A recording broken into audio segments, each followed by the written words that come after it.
Cordial saludo. Mi nombre es Marilyn Mariel Quintero Ardila, soy estudiante de Derecho y les voy a presentar mi análisis del caso de estudio de la fase 2 del curso de Derecho Constitucional Colombiano 1. El caso de estudio se refiere al desalojo de un grupo de familias que habitan un asentamiento informal en la localidad de Usme, en la ciudad de Bogotá, en el cual se evidencia tensión entre el desarrollo urbano y la defensa, protección y garantía de los derechos humanos fundamentales. Este desalojo presenta varias irregularidades. 1. Se realizó sin una orden judicial previa. 2. No se garantizaron la defensa ni el debido proceso. 3. Las familias no recibieron indemnización alguna ni una alternativa de vivienda digna. Además, se trata de una comunidad que llevaba más de 10 años ocupando el lugar, por lo que se podría estar configurando la posesión de los inmuebles. La rápida expansión de asentamientos informales es un fenómeno frecuente en América Latina y está asociado a la desigualdad social, el déficit de vivienda y sobre todo a la falta de planificación urbana.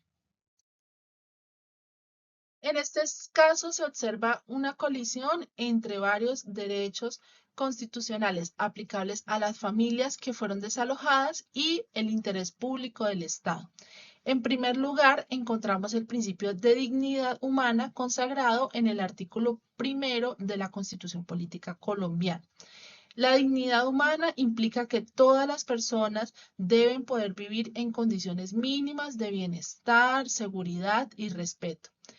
En segundo lugar, encontramos el derecho a la vivienda digna reconocido en el artículo 51 de la Constitución, que establece que todos los colombianos tienen derecho a una vivienda adecuada y que el Estado debe promover planes de vivienda de interés social y evitar medidas que generen desalojos arbitrarios o situaciones de habitabilidad de calle, que es básicamente lo que está produciendo el desalojo en este caso de estudio. También encontramos el derecho al debido proceso establecido en el artículo 29 de la Constitución y que se desarrolló en la Ley 1437 de 2011. Este derecho exige que todas las actuaciones administrativas y judiciales respeten garantías como la notificación, la posibilidad de defensa y la existencia de decisiones motivadas. Otro derecho relevante es la protección a la familia, consagrado en los artículos 5 y 42 de la Constitución. Estos artículos reconocen a la familia como núcleo fundamental de la sociedad, por lo tanto, se debe proteger. Sin embargo, aparecen otros derechos en tensión que le pertenecen a otras personas o grupos involucrados indirectamente en este caso de estudio. Por ejemplo, el derecho de otras personas a acceder a las viviendas de interés social, ya que el proyecto pretende que la alcaldía local construya un proyecto de interés social para beneficiar a otras familias que también necesitan vivienda. Recordemos que este es un problema generalizado en Colombia. Asimismo, puede existir relación con el derecho a gozar a un ambiente sano, reconocido en el artículo 79 de la Constitución, especialmente si el asentamiento se encuentra en zonas de alto riesgo o en áreas de protección ambiental. Finalmente, encontramos el artículo 58 de la Constitución, que establece que cuando existe conflicto entre intereses particulares e intereses generales, prevalecerá el interés general, público o social. En cuanto a la identificación de las partes, encontramos a los titulares de los derechos presuntamente vulnerados, que son las familias habitantes del asentamiento informal, la alcaldía local de Usme, que actúa como autoridad para el control urbanístico, y a otros posibles sujetos involucrados, que son las personas beneficiadas del proyecto de vivienda de interés social, la comunidad en general y en otras entidades como el IDIGER, que realiza la gestión del riesgo, y la Caja de Vivienda Popular a cargo de los reasentamientos de estas familias. Se evidencian fallas estructurales en la implementación de políticas públicas de vivienda y la actuación inadecuada de las autoridades frente a poblaciones vulnerables. A pesar de que existe un amplio marco jurídico que reconoce el derecho a la vivienda digna, como son el artículo 51 de la Constitución, la Ley 3 de 1991 que creó el Sistema Nacional de Vivienda de Interés Social, la Ley 388 que regula el ordenamiento territorial y la Ley 2079 de 2021 que busca fortalecer el acceso a soluciones habitacionales, se evidencian fallas en la implementación de las políticas públicas de vivienda, ya que siguen existiendo asentamientos informales y desalojos sin soluciones habitacionales adecuadas. Según cifras del DANE, el 31% de los hogares colombianos presenta algún tipo de déficit habitacional, lo que equivale a más de 5 millones de hogares, de los cuales 400.000 se encuentran en la ciudad de Bogotá.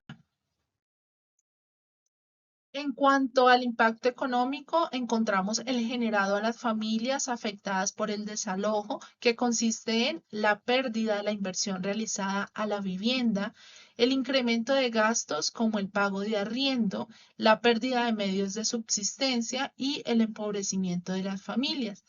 También encontramos el costo social del desalojo, en el cual se encuentra el incremento de la pobreza y temas de inseguridad, la expansión de nuevos asentamientos informales, el aumento de la demanda de programas del gobierno y la compraventa de predios en suelos no urbanizables.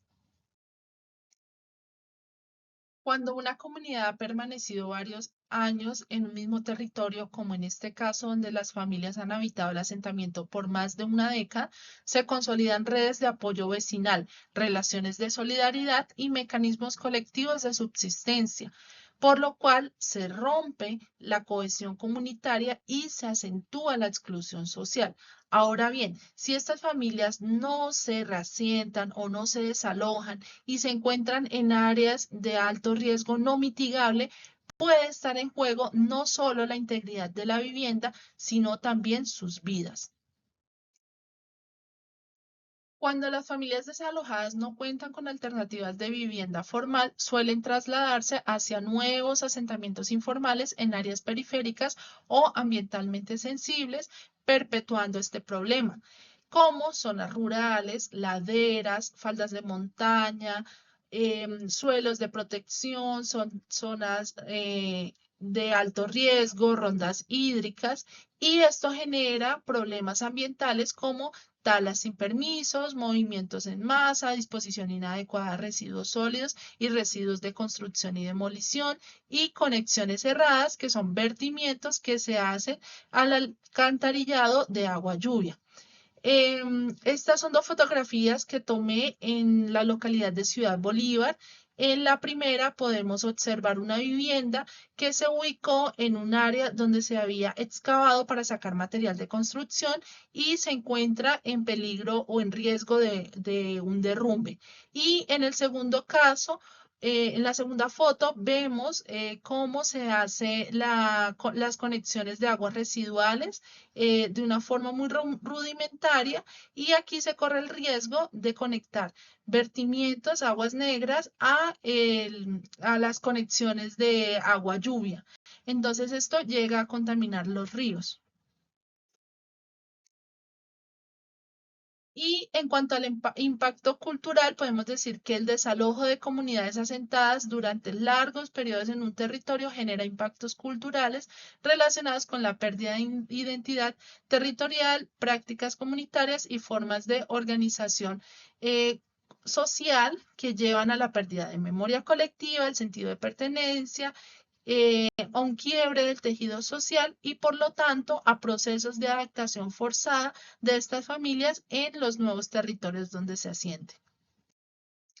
A manera de conclusión, podemos decir que existe una tensión entre el desarrollo urbano y los derechos fundamentales y que en el caso de estudio pudimos determinar posible vulneración de derechos humanos como el de una vivienda digna y el debido proceso. En América Latina y especialmente en Colombia persiste el déficit habitacional y la expansión de asentamientos informales, lo que obedece, entre otros aspectos, a la falta de planificación territorial. El desalojo de familias que se encuentran asentadas de manera informal genera múltiples impactos ambientales, sociales, culturales, económicos, como ya lo vimos en el desarrollo de esta presentación. Y surge la necesidad de políticas públicas integrales de vivienda que se puedan llevar a la realidad, que sean aplicables.